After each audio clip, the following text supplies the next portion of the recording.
Smells like my grandma's wet laundry bag. That I was not expecting to find in the back of a 50-year-old Allegro. Got some nappies?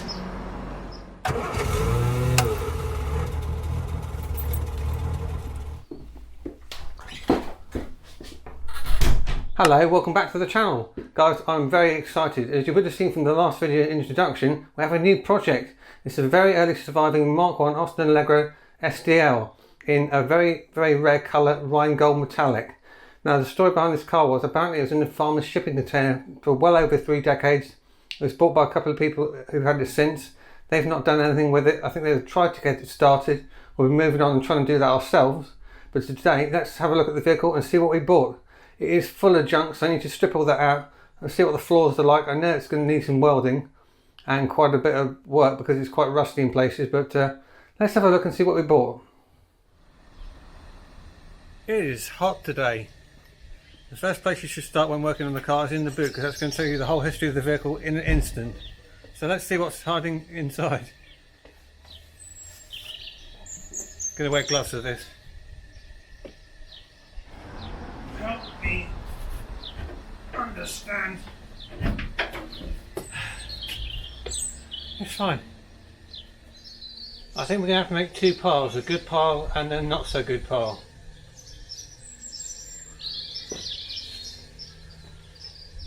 Good pile.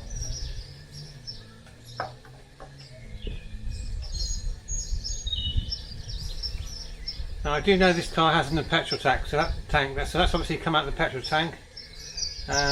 Whether it's any good or not, I don't know, but we'll put that to one side. I don't know if they're any good, but do you know how much these things cost?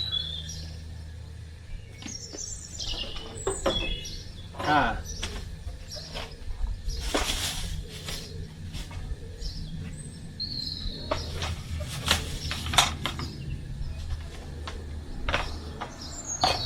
That's the air filter box and housing, so we'll keep that.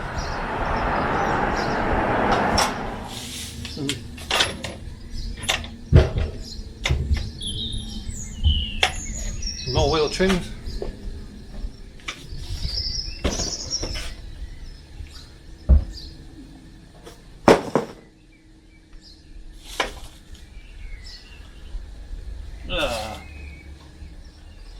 What the hell is this?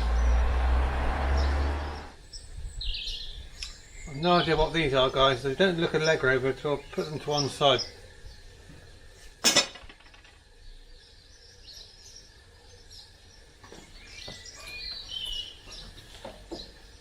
It's a good tow right there. That'll come in handy when it breaks down. Good pile.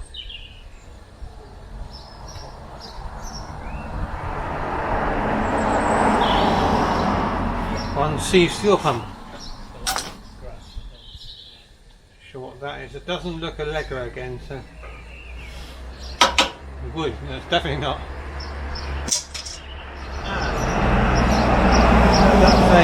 That's a door sill trim. They're quite hard to get hold of those. That's good.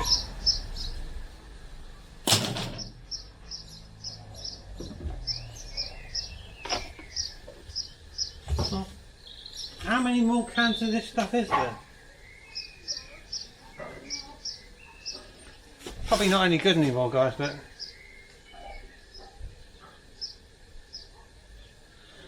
you never know. That's like 50 quid there. I did notice this car hasn't got an ignition cord, but it has now, so that's good. That saved us about 30 quid. Good times.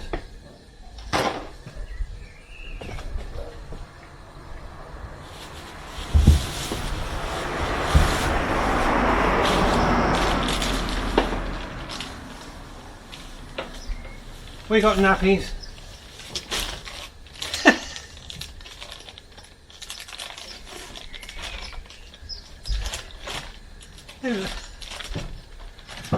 That I was not expecting to find in the back of a 50-year-old Allegro.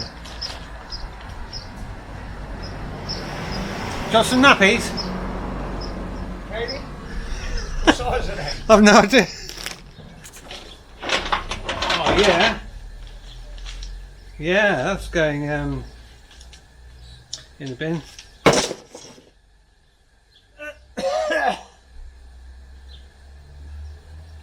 Is the Ebola in here? There's a fiberglass repair kit here, but it's leaked all over whatever this sound deadening was.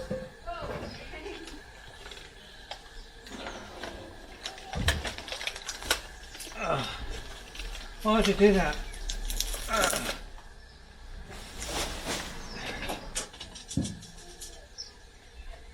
Wow. They're the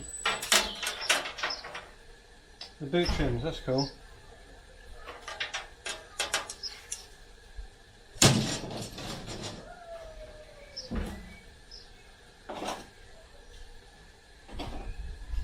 Nice.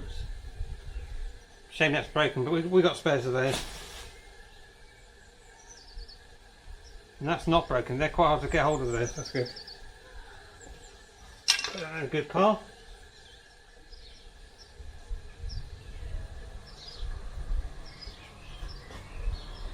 Okay.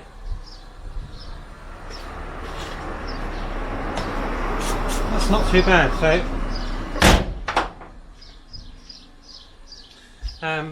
that's not too bad. So essentially what we got is a few parts that have been replaced and the old bits have been put in the boot, like the fuel pump. Got 5 cans of stone chip, probably all knackered, a tow rope, a rather funky steering wheel and some other bits. Well, what's the rest of the car like? Not too sure what to do with this bodywork. Do we just like lacquer and protect and preserve the patina of the vehicle? Because it just tells the history, it's really cool. And have it like completely solid and sorted underneath, that'd be cool, wouldn't it? Or do we go full restoration? But what's under the bonnet?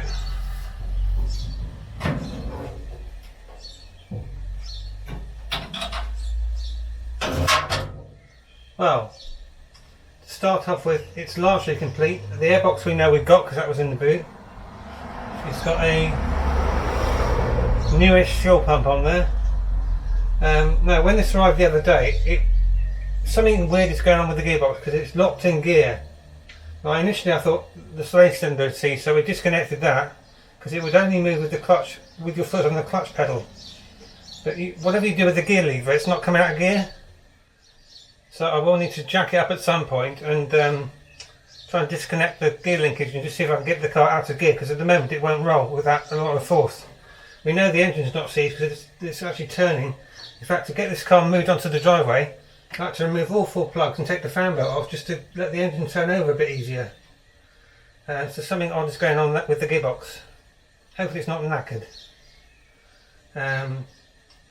This being an older car, there's no brake servo, it's just a little master cylinder there. We've got a spare carburetor, should that be needing an overhaul, that's not a problem. The distributor cap and leads are in the boot. Again, someone's been trying to start this, guys, and they've not had any luck. But you shouldn't need much to get a car running, just air and fuel. And spark, of course. Yeah, this isn't going to be a 5-minute project, but I just want to save it and do my best to try and save it because it'd be so cool to see this car back on the road, whatever state it's in. I think it deserves that, really. You can ignore the fact I just saw a hole there.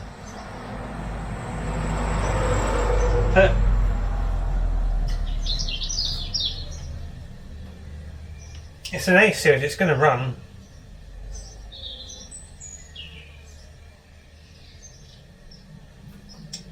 I'll bring the camera in, you can have a closer look.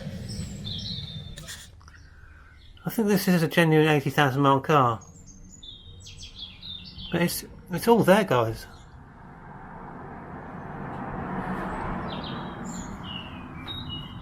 I've got a spare radiator, that's no problem. It might look like it might be serviceable, but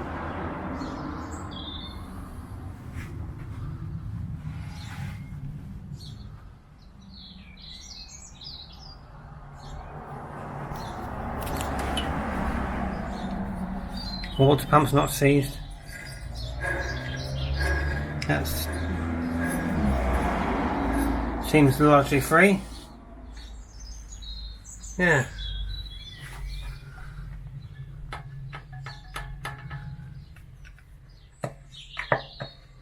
Yep, pistons returning, that's fine, that's not gummed up or seized. Gonna need to have a major Henry in there and get all the ears of crud out, but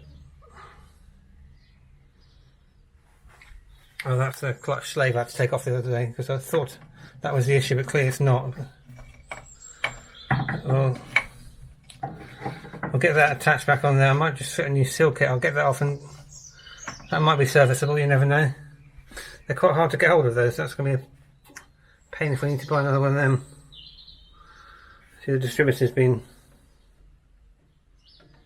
left loose, yeah. But yeah, what's it like inside?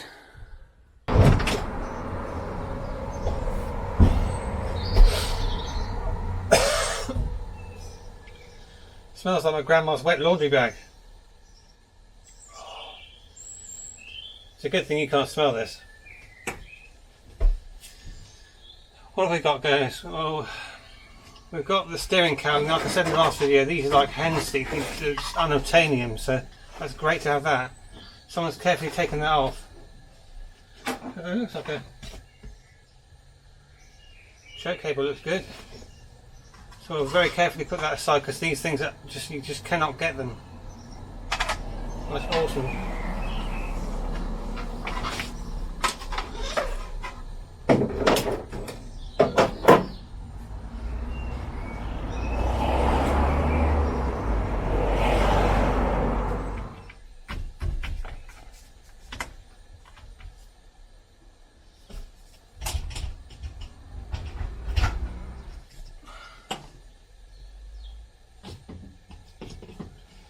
Money in the ashtray.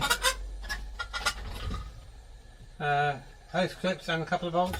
That's good. Couple of switches.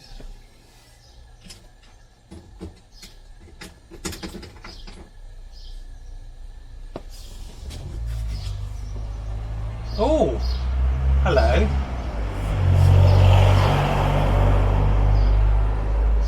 Could this be the last time it was on the road? July 96. Right, let's get you closer in.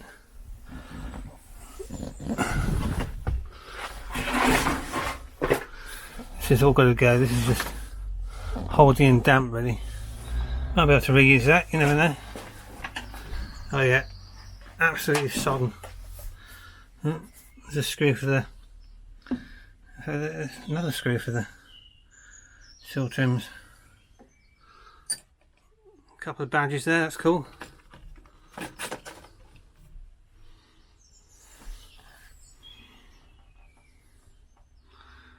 A bit of moisture there. That's where that bit of sound deadening goes.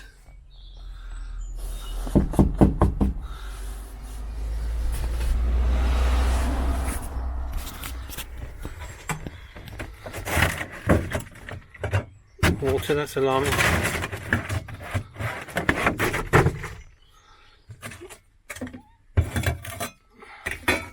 That all goes on there. Air pipe. Yeah, I mean, luckily, I say luckily, that's a fairly straightforward repair. We're going to strip this interior out anyway, so yeah, that's. You've got to kind of expect it with the car's been in a damp container for like 30 years.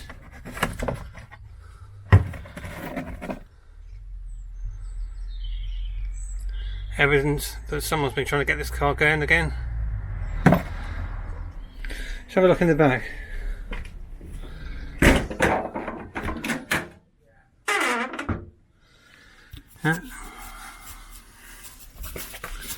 Get in. Carpet's had it, I think.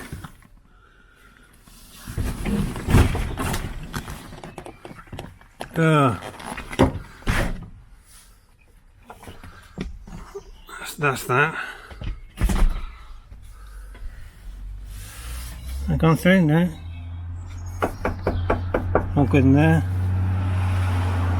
Well, that's all solid. That's one less thing to worry about. Yeah. have a look around that corner, I think.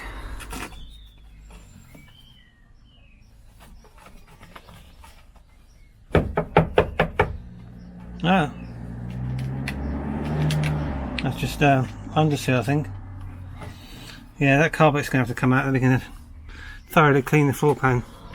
Shame about the top of the back seat, but the base is like new. And vinyl just tends to wear better. But yeah, can't get that door currently open at the moment. I think it's fouling on this, which is the main culprit. You haven't seen this yet, guys. So, not so much attached. I don't know what you can see, if anything, guys. There's a hole down here which you know about. That's in the footwell. And this wing is absolutely toast. It's come apart here. All dents is increased. Paint's flaking off it. There's filler in it. That corner's not very happy. It's quite sad, actually.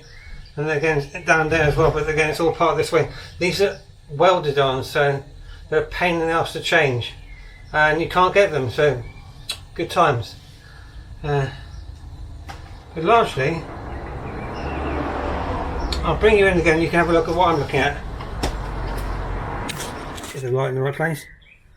So yeah, wing sad, but tie bar mounting areas, that's a weak spot. They're okay, actually. Again, the inner wheel arch is fine. That's all good. There's that hole we were talking about. So coming into this side, much better. Survived a lot better. Again, inner arch is all good. Bit of crust in that. I think that's factory underseal. So that'll wire brush and come off. That could do with a. You're not meant to pull a car on that, guys, but I've seen people do it so many times and they just break off. That's why it's a bit distorted. Because unfortunately, when the car arrived to me, it was attached to that. So back near side, I've got quite a big hole there. That's probably going to want to cut. Well, that's going to spread the minute you start cutting into that. But just localised little areas. That's not a bad patch to repair for someone who can competently weld. I can't. And same again, boot floor, gone through there. And this side. Oh yeah, it's going to want patching there as well. You can just about see that. And back here. Oh yeah, yes, that's gone again, same place. Again, not a bad patch to do, but definitely needs doing because it's within a few centimetres of a structural mounting. So that's where the cross tube bolts to the body. So yeah, quite important.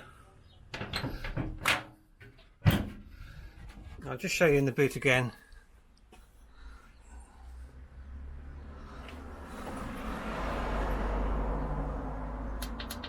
That's better.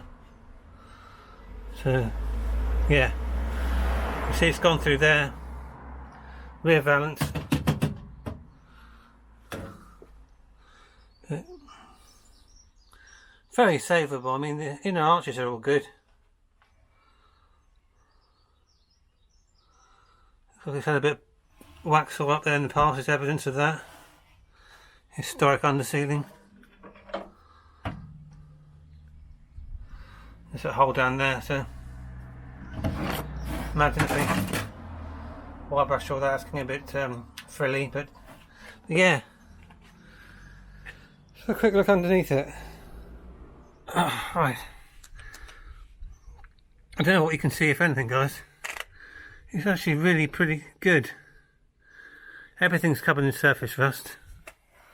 That exhaust is shot. That's great because you can't get back boxes for those. Ask me how I know.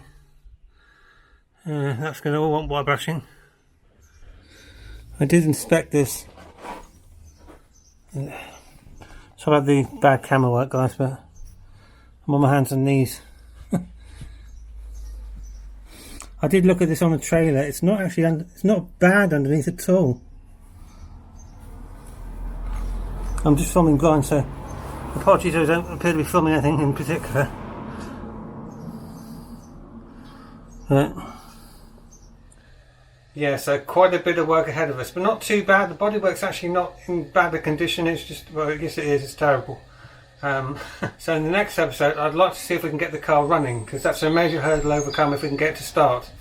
Then we can move on to the interior. We'll get the bits of welding done, and then brakes, fuel lines, suspension, and can we get this car to move and drive? But that is weeks away yet. What's happening with George? George is going in for some bodywork himself in September, October time. He's going to go off the road for the winter, so I need something to tinker with, and this car is going to be perfect for that. So that's going to keep you guys entertained for weeks ahead, hopefully. Anyway, I need a cup of tea. Not before I finish cleaning this car up. I'm going to just continue to get the bits out of the interior. I'll do that off camera because you don't want to see that really. Have a cup of tea. I shall see you back in a week or so with some more content on this infinitely savable Allegro, hopefully. Thanks for watching. I shall see you again soon. Take care. Bye bye.